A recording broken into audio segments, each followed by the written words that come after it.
ನಮಸ್ತೆ, ನನ್ನ ಹೆಸರು ನಳಿನಿ ಅಂತ, ದೊಂಗಳೂರಿಂದ. ಪರಂಜ್ಯೋತಿ ಭಗವತಿ ಭಗವಾನ್ ಶರಣಂ.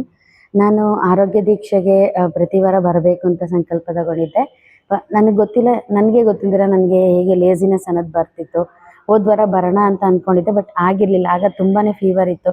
ಭಗವಾನ್ಗೆ ಹೇಳಿ, ಇಲ್ಲ ಭಗವಾನ್, ನಾನು ಯಾವತ್ತೂ ಮಿಸ್ ಮಾಡಲ್ಲ, ಪ್ರತಿ ಗುರುವಾರ ಬಂದು ಆರೋಗ್ಯ ದೀಕ್ಷೆನ ಅಟೆಂಡ್ ಮಾಡ್ತೀನಿ ಅಂತೇಳಿ ಆ ಸಂಕಲ್ಪ ತಗೊಂಡಿದ್ದ ನಂತರ ನೆಕ್ಸ್ಟ್ ಡೇಯಿಂದನೇ ನನ್ನ ಏನು ಜ್ವರ ಅನ್ನೋದು ಬರ್ತಿತ್ತು ಬಿಟ್ಟು ಸಂಪೂರ್ಣವಾಗಿ ಕಡಿಮೆ ಆಯಿತು.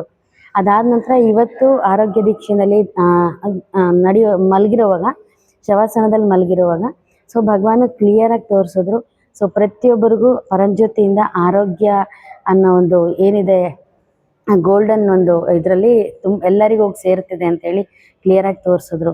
ಮತ್ತು ಹಾಸ್ಪಿಟ್ಲಲ್ಲಿ ಸರ್ಜರಿ ನಡೆಯುವಾಗ ಯಾವ ಥರ ಸ್ಮೆಲ್ ಇರುತ್ತೆ ಆ ಥರ ಸ್ಮೆಲ್ ಕೂಡ ನನಗೆ ಅನುಭವ ಆಯಿತು ಮೇಲ್ಗಡೆ ಪರಂಜ್ಯೋತಿ ಹತ್ರ.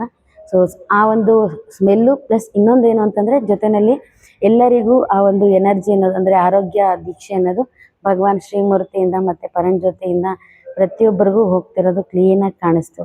ಸೊ ಇಷ್ಟೆಲ್ಲ ಅನುಗ್ರಹ ಕೊಟ್ಟಂಥ ಪರಂಜ್ಯೋತಿ ಅಮ್ಮ ಭಗವಾನ್ಗೆ ನನ್ನ ಹೃದಯಪೂರ್ವಕ ಕೃತಜ್ಞತೆಗಳು. ಥ್ಯಾಂಕ್ ಯು ಅಮ್ಮ, ಥ್ಯಾಂಕ್ ಯು ಭಗವಾನ್.